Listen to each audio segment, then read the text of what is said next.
Well,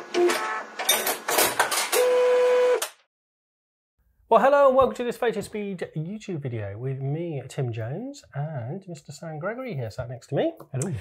We are today looking at black and white prints and the mood of black and white prints, and also the paper types that we can use to kind of change the mood, express the mood, however you want to kind of think about it.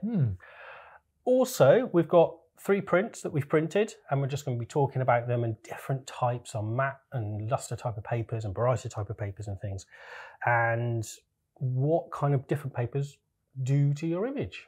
Yeah. But before we get started, please don't forget to subscribe, and also don't forget to join our newsletter on photospeed.com, and also don't forget to download, as always, the Fotospeed Art of Printing. I'm sure you all have already because I say it in every video.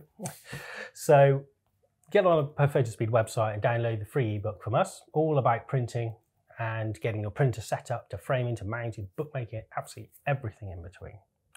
Okay, with that little bit of housekeeping over, let's talk about black and white photography. And Small topic. Yeah. Well, I suppose a lot of people ask Tim, don't they? A lot of people ask Fotospeed, and I get it sometimes as well. You know, how do I know the right paper to choose for black and white? And I think we all know there isn't a right paper. No. Depends on the image, depends on what you prefer, whether you prefer a slightly warmer base, a cooler base. But so I think what we tried to do when we were talking about this before we did the video is I've picked out some images, and we can talk a little bit about the images and a bit of the background or whatever, but primarily I tried to pick things where I thought there'd be a good contrast for us to see how they compared on different papers. So these were images chosen kind of for a particular point. So as Tim has said, we've got a couple of images which we've done on multiple papers, and then we've got a couple of images which we've done on square papers, which are just, again, different images in terms of the contrast, the dynamic range within them, the highlights, the shadows. And what we're also doing is just recording my screen here so we can have a quick look in Lightroom at the histogram of the particular images we're talking about, maybe particular considerations for editing and printing as we're going along. And I'm going to obviously lean on Tim for some technical advice here. So I think first off, this particular image, local to me in woodland, actually in autumn, believe it or not. Strangely, I'm out there thinking in black and white, but it just was the contrast between this sort of light dappling in over here and the beautiful dark trunks, and how the light is catching some of the trees up here. So what we've done, Tim, we've printed this on Baryta, platinum Baryta, and platinum etching. Platinum etching, yes. And I would say actually platinum etching is my sort of #1 paper of choice. However, I may go for different things depending on the image type. If we look at the actual file in Lightroom, here we have, you can see up here that it was shot at 5.6. So I actually wanted not total front to back sharpness. I wanted some softness behind, so it kind of receded gently. 27mm ISO 800 and 1/50th of a second. So what I deemed from that is I was working without a tripod. I can probably shoot 1/50th hand holding. Therefore, I had to go up to ISO 800 to keep that shutter speed in check. But you can see in the file here in the histogram, if we look at it, we have all the data. There's a tiny, tiny, tiny bit of black clipping, which I think is probably just in and around here. I can't even see it on the screen when you get the shadow clipping. It's very slight. But I actually wouldn't be afraid to print that, and I didn't change that. I just sent Tim this version of it. So what do you feel, Tim, as someone objective to the image, about how these two have brought out what we can see in front of us? I think they've done a great job, both papers. For me, I don't know why, but the Baryta feels a little bit heavy-handed, if that makes sense. I don't know, it's almost like the blacks are too much. Too punchy, yeah. Too punchy. There's a lot of contrast in the Baryta, which is great, and it gives us such a deep black and that lovely punch, and it jumps off the page. But the platinum etching for me is just, it's a completely different black. They're night and day. Yeah. But it's just a little bit, I want to say softer, but it's not softer in sense, it's in tone. Yes. Softer in tone. Yes. Yeah.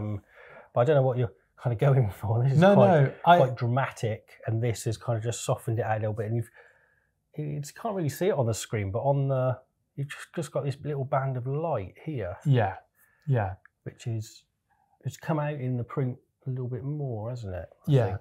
I'm in agreement with you actually, Tim, on this. For me, there's two things. The brighter is a little warmer. The platinum etching is already, it's not kind of bright white, is it? But it's not natural. Yeah, it's a natural, but I don't think of it as too warm for black and white, certainly. The brighter obviously is not too warm for black and white at all, but I agree with your points. I feel potentially these being darker and heavier, tonally heavier, just becomes a bit too dominating, doesn't it? Whereas I think this, you've still got a little bit of detail in the trunks, and really this dappling, this sort of ethereal feel, which is what it was there at the time. It was a beautiful morning, and that light just coming in through. It wasn't mist, but it was sort of a soft morning. I agree with you that I think the platinum etching has done a really nice job, and we've still got some of these textures of the little leaves. There's an awful lot of things going on. For me, it's not a normal sort of image. It's probably much busier than I might shoot normally, but it was just a really beautiful morning. And I hope seeing them like this, and we'll try and give you some close-ups and stuff, whatever, it shows that the same image can actually have quite a different feel even just on two papers that aren't a million miles apart. I mean, hopefully for you guys seeing out there, seeing the histogram and how that's represented versus what comes out here, we've got the full broad range of data in there from the very darkest blacks up to just nearly clipping on the highlights in these areas. But both papers have managed to bring those out quite nicely. Yeah, I think these are just printed straight. We haven't done anything to them for different papers or anything. They're both the same file and things. So possibly you could lift a black slider a little bit, possibly in these areas here, just bring it up a little bit, possibly. Yeah. But yeah, for some reason, this is just, the platinum etching has just done a fantastic job, really. And it suits the scene really nicely, I think. Cool. Okay, well, thank you, Tim, and thank you for doing the printing. I just rocked up with the camera and took a picture. Say, all these are printed with the black and white mode of the printer as well. I haven't used any profiles. I've just clicked the black and white box on the Pro 1000. So Canon Pro 1000, yeah, okay, that's interesting. Yeah, just through Lightroom, and we've just printed them, so yeah, they've come out quite nice. And this one I picked in particular because there are some blocked out blacks, which if you're looking at the screen here, we'll be able to see that in the file. Let's explain what we've got paper-wise, Tim. Hopefully you guys can see that. I'm going to just bring us back a little bit this way. There we are. There you go. So we have, in the middle, I've got Platinum Baryta. That's kind of our go-to, I suppose, when we're thinking about a picture like this. Then we've also got the Fotospeed Smooth Cotton, which is on this side here, which is nice. A little dust spot there, but which has done a really, really nice job. But I also threw in a bit of a curveball as well with the third print here, which was on the Harlemüller Photorag 308, which has surprised me a bit. And me. Yeah. It has done a fabulous job, I think. Yeah. It's really nice. I always like smooth cotton. However, I have to say the Photorag's got it a little bit beat. Yeah, I think in this case, this image is really a difficult one. I have printed a couple of things at home just on a Pro 300, and I've never quite got what I was hoping to get from it. And I think if we look at the file for a second, there are big blocked out areas of black, which you can see. I kind of, certainly in the screen image, I want that. I was going to ask you, Tim, as to what, pre-printing this, had we got into profiles and doing a bit more than just clicking the black and white in the thing? And would you try to bring that back in a soft proof, or would you just go for it and hope that the right paper would let those blacks live, if you know what I mean? I'd leave it. Yeah, good. I don't mind blacks clipping, as everyone knows. Yeah. But I think for this, they are solid. You want to make sure they are kind of clipping in a way, because you want these solid black areas to make everything else live. Yeah, yeah, no, totally. And if you brought them back, you might get a bit of detail in here that would distract, I suppose. Yeah, and at the time, the feeling as I was, shooting the image and making these images, it is just a camera movement at a waterfall with a deep dark background, and it's the contrast between the sliver of water, the silvery. This is actually from Italy, a place where I go a lot, and the river is called the Silver River, Argento Silver, and so it's just to get that contrast between that silvery feel of the water and the black behind. And so file-wise, it is difficult. Some papers might struggle, and I think you've got to be a bit careful about it. But these have done a really good job. I agree with you. I like this because of the purity of the white of the water. Maybe these feel a little warmer. Yeah, they are very slightly, aren't they? They are a little bit. The photo rag is quite a white point to it.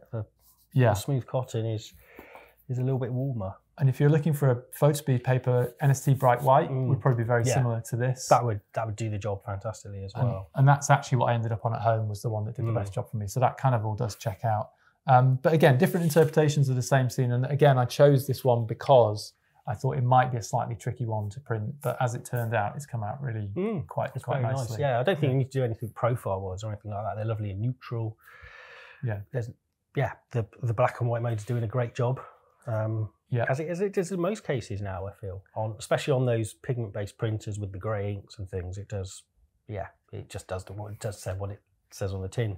Just click print, really, with black and white. Do you think it uses a bit more ink? Possibly. This is a slightly contentious one that's very difficult to prove one way or the other, but that's my feeling at home, having done a series of testings. Yeah, I think it probably... Maybe.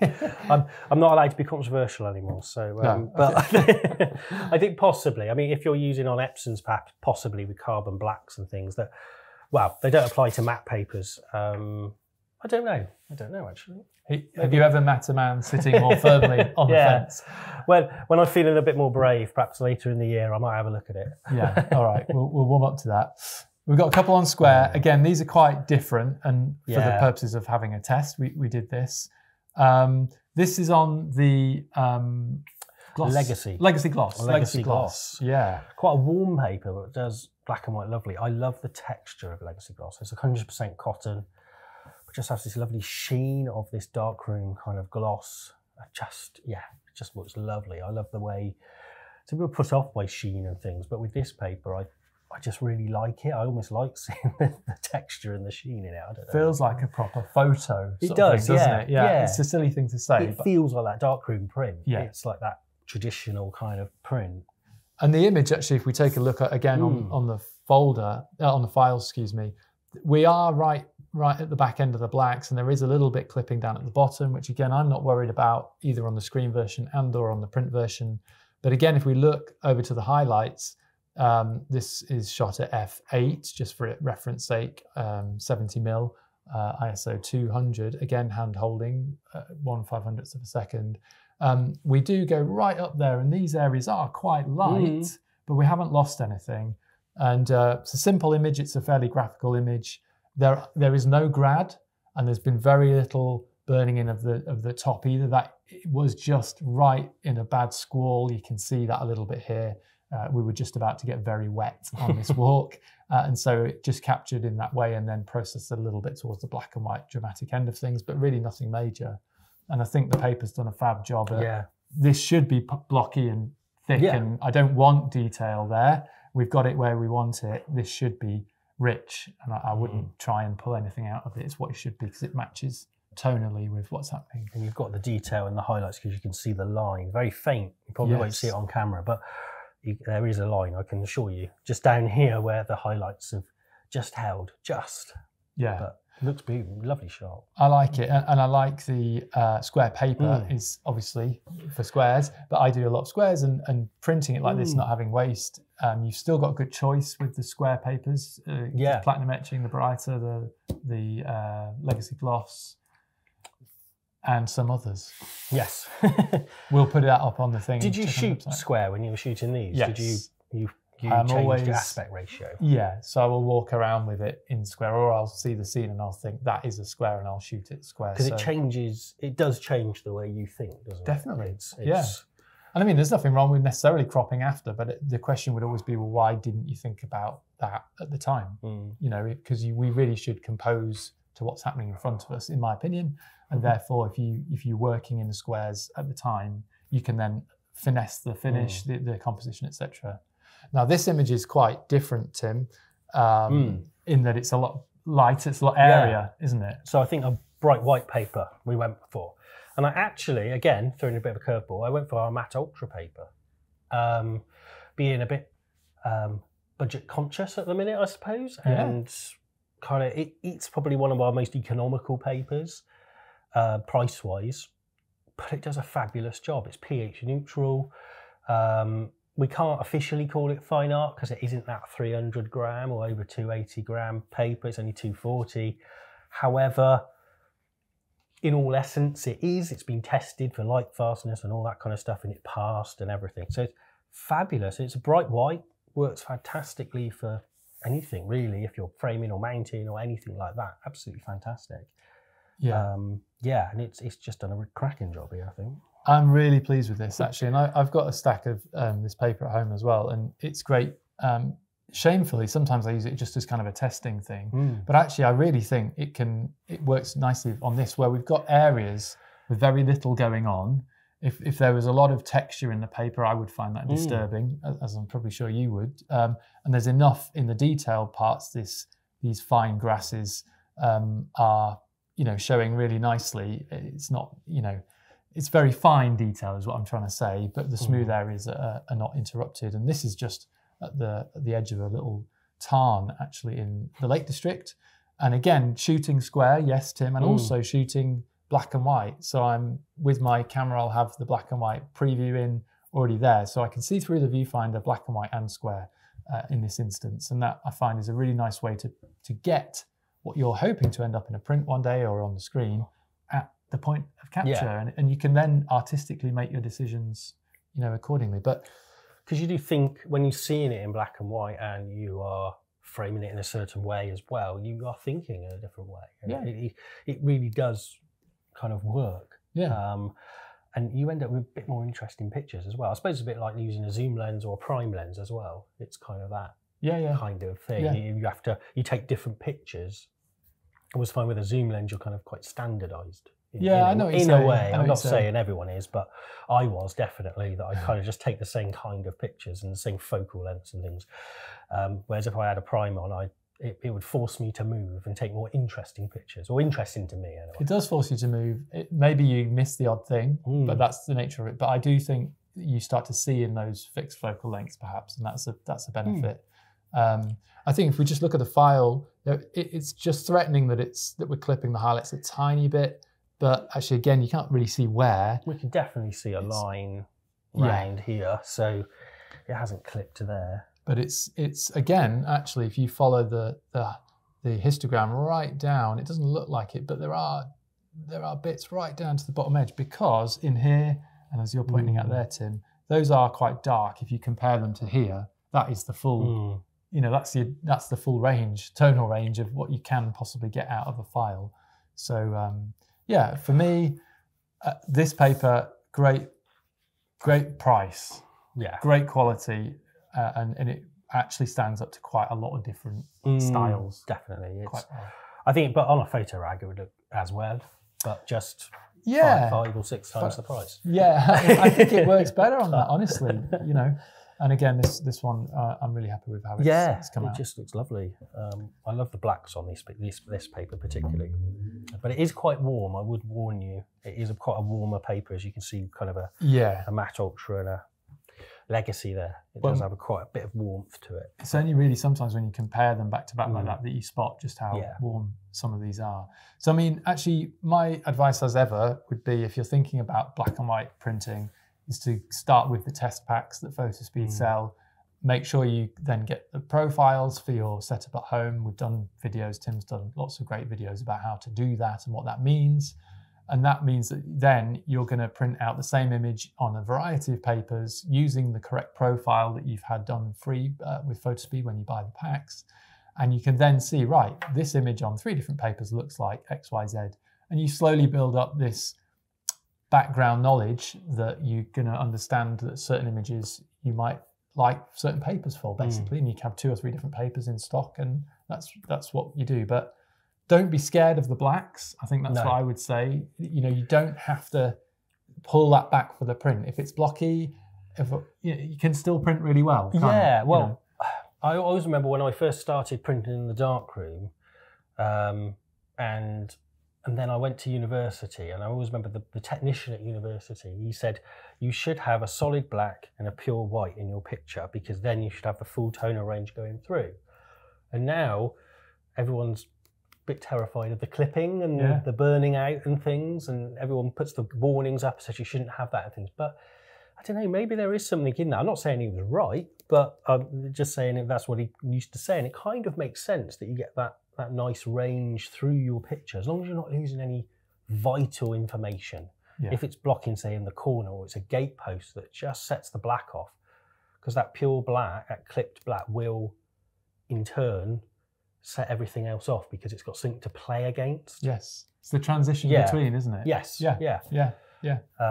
So there's something in that, I think. Yeah, and I think what happens is if you do worry too much and so you drag up those blacks so that you get the histogram so there's no clipping, what you'll find when it prints, especially if it's on a matte paper, is you'll think, oh, that's not quite as contrasty as I was hoping it was going to be. My blacks feel just a bit like dark shadows rather than blacks. So don't be afraid of them, print them. It might cost you a bit more in black. That's the only problem with black ink. Other than that, get them done. So summary, for me, all the papers do different jobs. They can all do really well. I must say though, Tim, I do have a slight penchant for the whiter base for black and white. I must say that.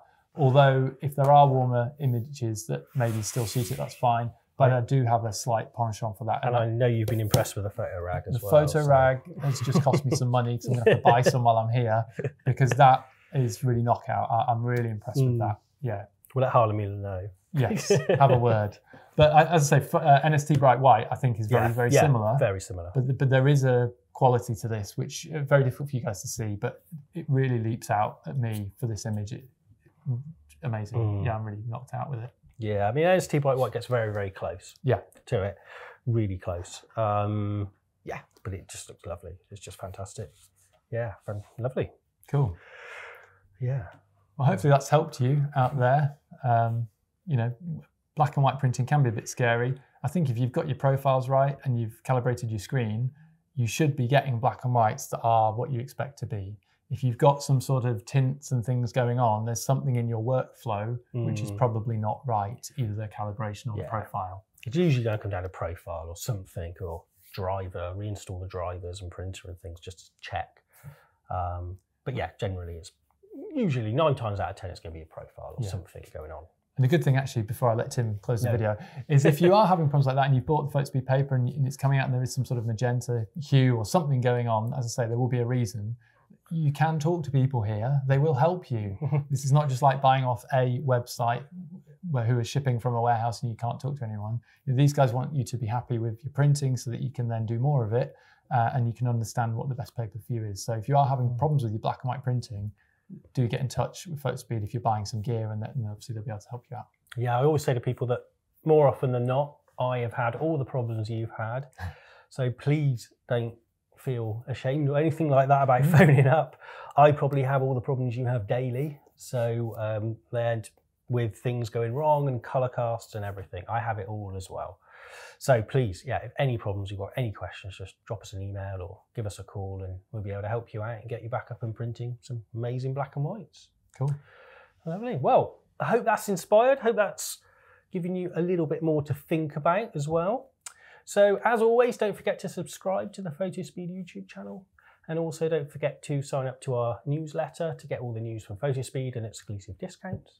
And also don't forget to download the free Fotospeed Art of Printing ebook, which covers black and white printing, but it also covers colour printing, framing, mounting, bookmaking, from turning your printer on to absolutely everything in between, getting your final print out of your printer.